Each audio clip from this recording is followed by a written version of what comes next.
Welcome to the training module on pre-counting for CED's inventory. If you've been assigned this training, it's because you'll be pre-counting at our inventory. There's two stages of inventory. We pre-count and we count.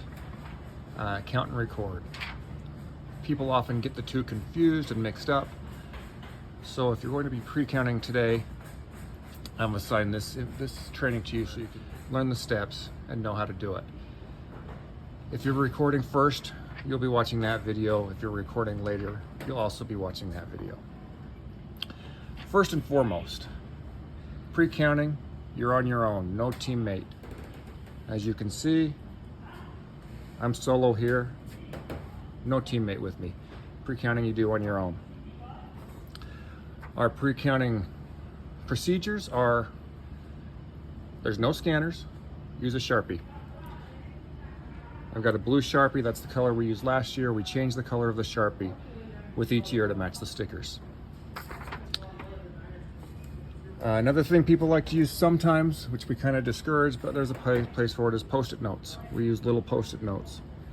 If you've got product like 1 LB, we don't really want to write a number on that. If we've got a mixed box like that, it's hard to write a number on that.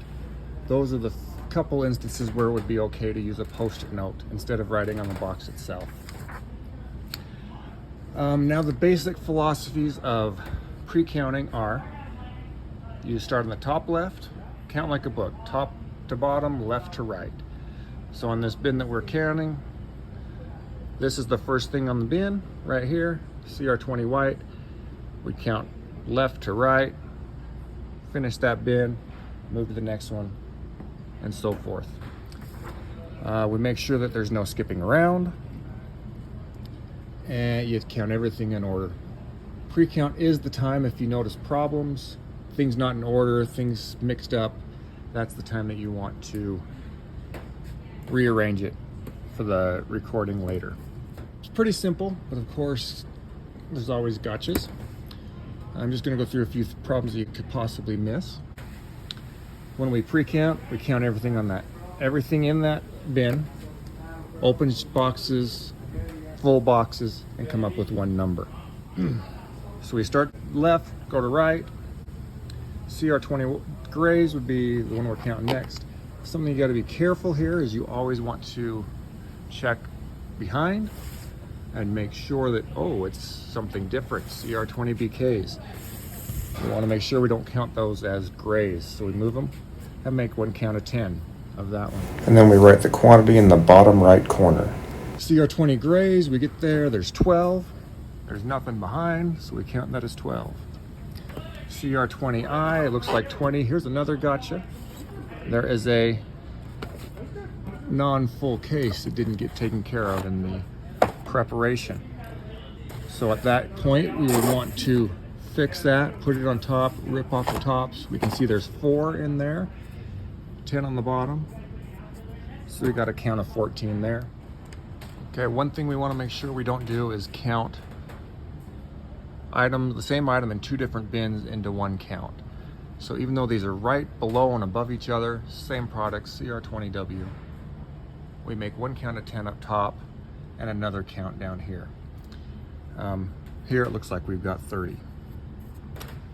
One thing, another gotcha, however, with pre-counting is sometimes preparation wasn't done perfect, and we find that there's smaller columns, smaller stacks behind the front, and you can't see them without moving things around.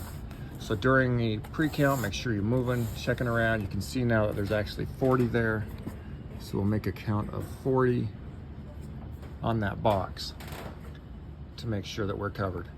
A few things we need to make sure of with the pre-count is we've got barcodes here. They're very important for the scanners. Do not write over them. Makes it much more difficult to record and scan those products. We'd have to type it in manually. All right, we finished the CR20. We continue along in the bin. We get to this bin that we had talked about earlier where it's a little hard to write on there. We can see that there's 17 on there. So we'll write 17 on a Post-it note. Stick it on the front so it's easy to see it later. The reason we don't like to do that, these fall off. That can cause a problem, so we want to make sure it's on there. And then we've got one of these. So we'll write 1 on it. And try to put it somewhere where it's not going to fall off. 1 right there. Okay, that finishes up that bin. Once we finish that bin, we would continue on to the next and the next. When we finish up our area, you can just find another bin to do that hasn't been done, another area, and start counting from there. Take your time. You can see this, it's not a hard process. We can all count, but we want to take our time, do this right. If we do this correctly, it makes the variance time much simpler and easier as everything is more accurate.